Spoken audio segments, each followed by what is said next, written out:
Yen Lu Wong went to Australia with insufficient funds to put on the production, the 3-day production that you were planning. How did you find the funding? Well, it wasn't so much that it's never enough, funding is never enough to do a work, but what happened was that I found that there was not funding for documentation. There wasn't funding for those extra things that make a production really special. So I went I got these, I have friends, thank goodness, and there were people who were in the Elizabethan Theatre Trust. I went there, I got in-kind donations. I went to see a marvelous woman named Ruby Rich, who was 94 years old. She was a suffragette, and she has been producing philharmonic and symphonies and was very active in the Sydney Opera House. So through her, I was able to raise enough money for the documentation part. Okay, what I would like to do, Yen Lu, is show some slides of the kind of work that you do, because when we talk about your being a choreographer, I believe that you are more than that. I think it's almost metaphysical what you do, from the way I perceive it. So why don't we describe some of the slides for our viewers and let them get an idea of what kind of work you do. All right, fine. This work is called Cicada Images Molting, and it is an autobiographical ceremonies in 5 parts. This costume is by the sculptor Susan Nininger. It's about insects molting, but it really is about the fact that we have many lives that are reincarnate in one lifetime. So this one here is about schoolgirl growing up, childhood. Is this from the same piece now? Yes, this is the same piece. This is a metamorphosis? Yes, the metamorphosis of one person. This is the woman, the warrior woman, going to battle. In a way, all of these external persona that we put on, and what really must come out at the end of this piece is that you really only have the inner strength, and that is what is going to give you new life and rebirth. Okay, go on. Yeah. This is Calendar Girl, the adolescence. Makeup, clothing, rhinestones, diamonds, the whole infatuation with the self. This work is called Golden Mountain. It's an epic work about the Chinese Americans. And Golden Mountain is a name the Chinese called America. In fact, San Francisco is called New Gold Mountain. Yes. And this is done at the Salk Institute in La Jolla. And this is also a slide from that area? Yes, this one too. This is women at home, men at work. Women at home in China and men at work in America. And they're separated by a whole ocean. They live in 2 worlds. And the audience sits facing the Pacific Ocean. This is the building of the railroad. For me, the woman's blood also went into the building of the railroad because they were left behind and they took care of the old and the sick. And this was a time of great unrest in China, 1848. So they literally held off the bandits and cultivated the land and took care of everything. And when the men died building the railroads, they died with them. This is the journey coming from Asia, going through that sea journey, that unknown, and trying to come to a new continent, to start a new life, to sow new seeds, to bring new flowers. And the audience is actually facing the Pacific Ocean, looking into the setting sun. Now, it's a different kind of form. When people think about going to the ballet or going to see dancing done, modern, whatever, we think of the very traditional. Yet you have tradition, but you've got contemporary, and in that you used an architectural form. You used what was there and the sun behind it. That was your natural lighting. How do you conceive these ideas and then make them happen? Well, the roots of theater are lighting, light, a sacred place. In olden times, it's done in front of a square, or in Elizabethan times, in front of a church, in a piazza, you know. So the whole sense of celebration is important. People come for that ritual, come for renewal. So when you take that and you examine, you say, okay, what is it that means something to us today? Sure, if you go to a ballet and you go to Lincoln Center, you go to the music center, it's something special. Yes, you do get dressed up, or you go out and eat.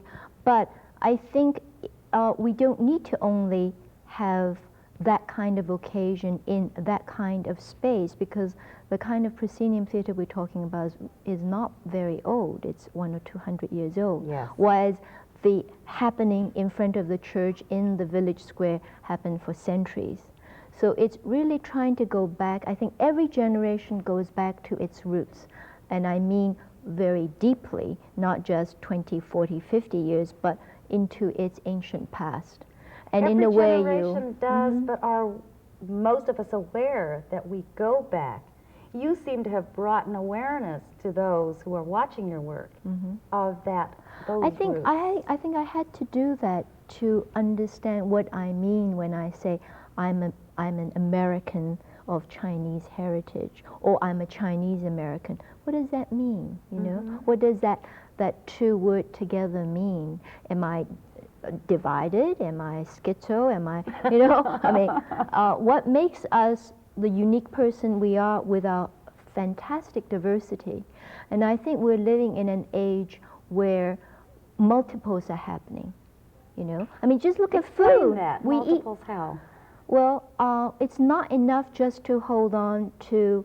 I mean, people use computers, but it doesn't mean that they don't use multiplication tables, right? We drive cars, but at the same time, we love to take a ride on a Hanson cab in Central Park, or take a ride on those petty cabs in Westwood.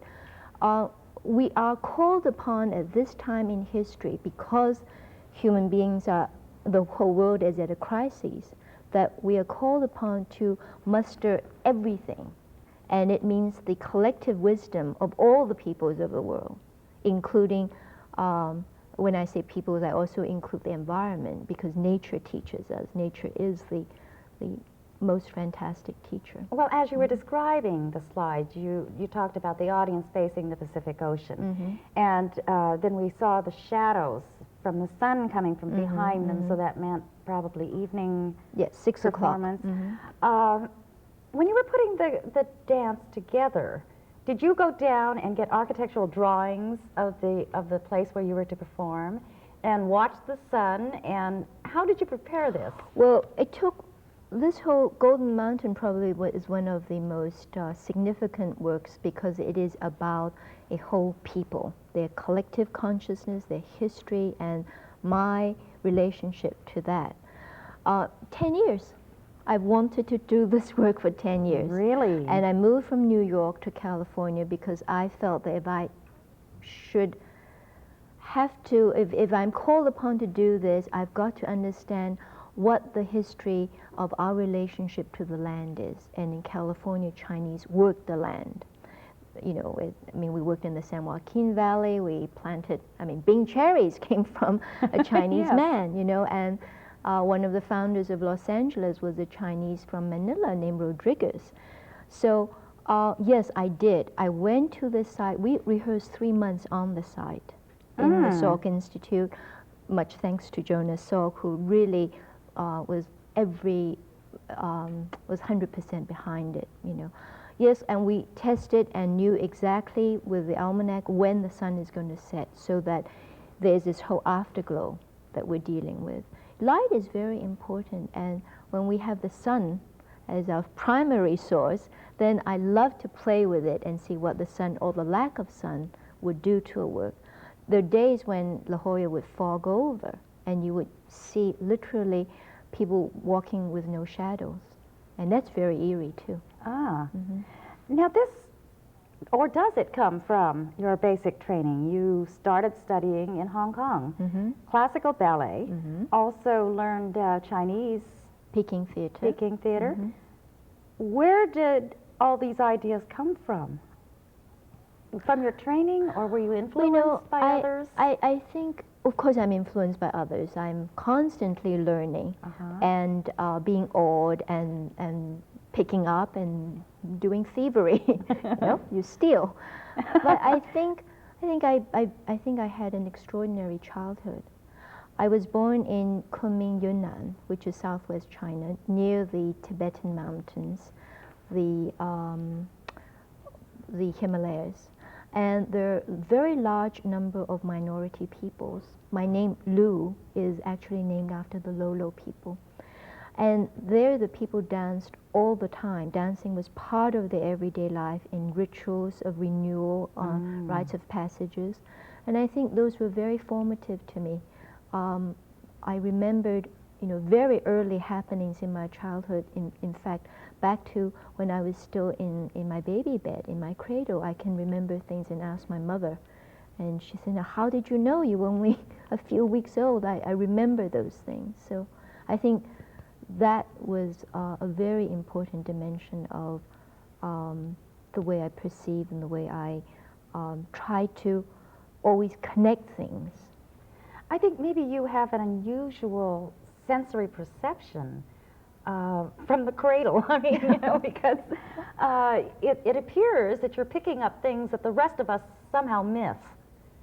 And I don't know how one hones those perceptions or those sensory.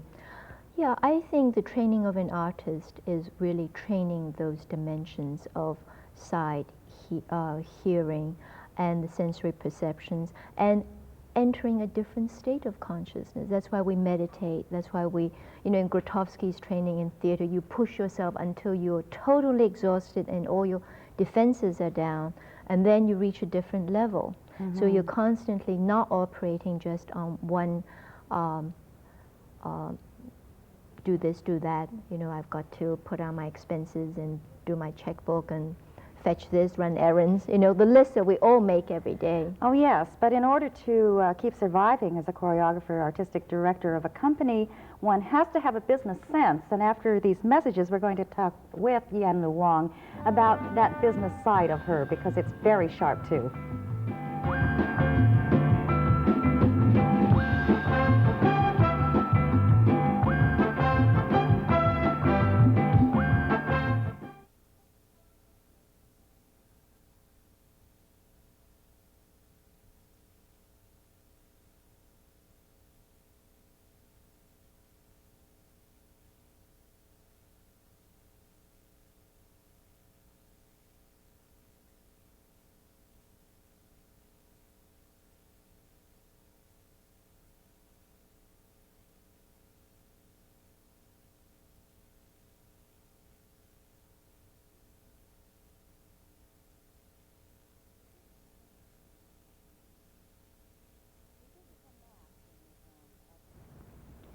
This is a mask, Yen Lu Wong, of what?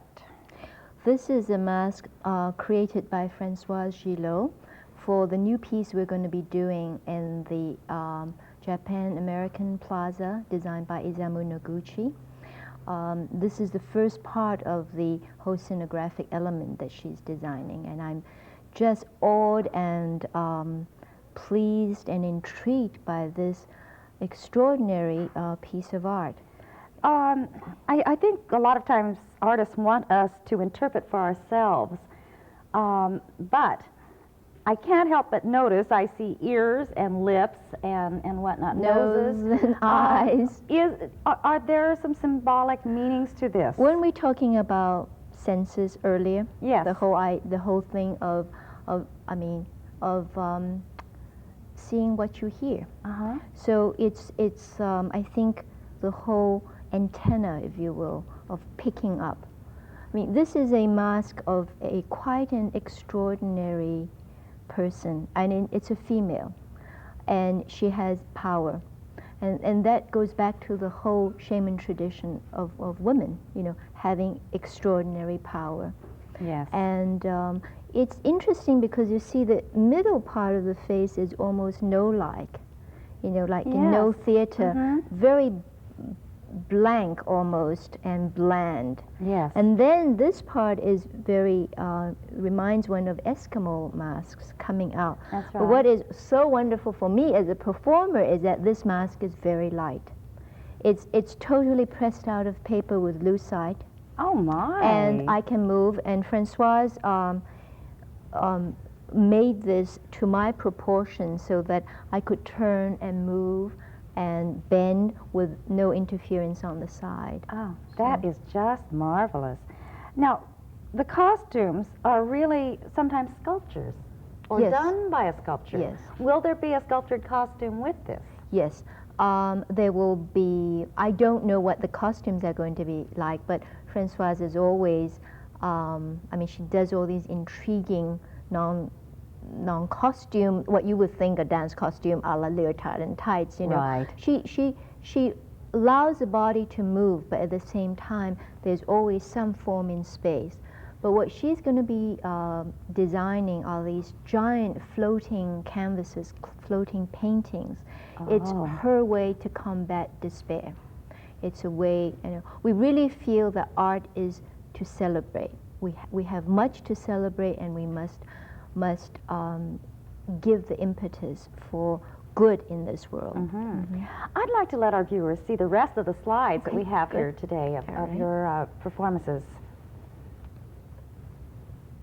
Well, this is a work I did in Sydney, Australia. It was a 3-day event, and this was done in the evening when people got off from work, and this is a fertility dance for the men.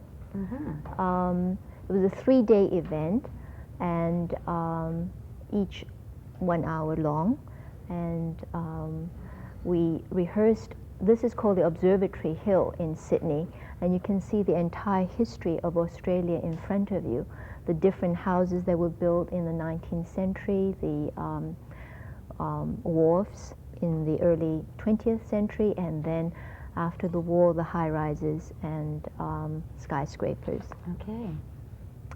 This is the dances for the women, and there's this beautiful 500-year-old Moreton Bay fig tree, and these women are wrapped in plastic.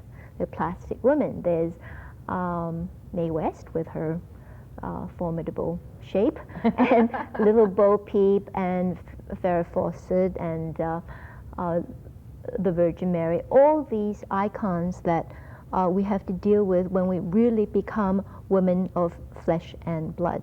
Yes. Yeah? That those myths that we have to confront and come to terms with. This is the second night in the evening, and this whole dance is done outside the opera house, where the 3 opera houses come together, the 3 theaters come together, and it's a sacred place called Bennelong Point by the Australian Aboriginals, and it's a place of importance for white Australians too, because the Queen lands there on her Britannia yacht. And what we're doing is a dance with lights. Oh. This is a work I just premiered here in Los Angeles called Documents from Hell. It was commissioned by the LA County Museum of Art in conjunction with their German Expressionist sculpture exhibition. And the German Expressionist period, roughly spanned pre-World War I to World War II. And the 2 world wars really were central in their whole theme that they were trying to grapple with. Here is back to the work in Australia. The lights Another are built dimension. into the costumes? The lights are built into the costume. I don't know if you can see it, but the costumes are actually cranes. Cranes, as you know, in Asia is the bird of longevity, of life, Yes. of renewal, and sacred bird. And so the costumes are all white, made out of chiffon, and the lights are in over the head, and we held them in our hands. I see. This is how we made our entrance. We slid down from the roof of the Sydney Opera House. That is using the architecture, I would say. And it was so fantastic because There were people in the opera house itself. We purposely did it during intermission, so we were sure to get lots of people. And then there were people on the ground waiting for us. For the people on the ground, it really literally looked like we're descending from heaven. And people say, "What are you? Where do you come from?" Oh, I love it. Yeah. So here you can see the crane shape, and you can see the opera house in the background. Yes, that's very familiar to a lot of yeah. people who've been over there. And this is the end of the first evening, where we had the audience and the performers dance together. This is a work which I did for the bronze exhibit, the Bronze Age of China exhibit, also at the LA County Museum, in the Amundsen Atrium. And it was interesting because the audience looked down from each floor of the atrium. And here I was working with the whole concept of helix, spiraling, because that is basic thing of life, the DNA. You have been almost around the world with your company, and I have seen the list of grants that you were able to get, meaning that you had to have some business sense in order to write those proposals. How do you do it? I know there's never enough money, but how do you get in there and get these people to fund your projects? First of all, I think I do good work. Yes, of And course. therefore, when it's judged by my peers, it stands up on its own. This has not always been easy because for a long time, Asian Americans, the way we work, we very often were known as community type artists. Exactly. And therefore, it took almost 10 years of my just digging in and say, look, just take my work and compare it with everybody else. And I think that paid off. Secondly, in that kind of art that we do, it's not commercially viable. And so therefore we really depend on a great deal of federal and state assistance. We have to stop here for just a moment, but we will be right back. Don't go away.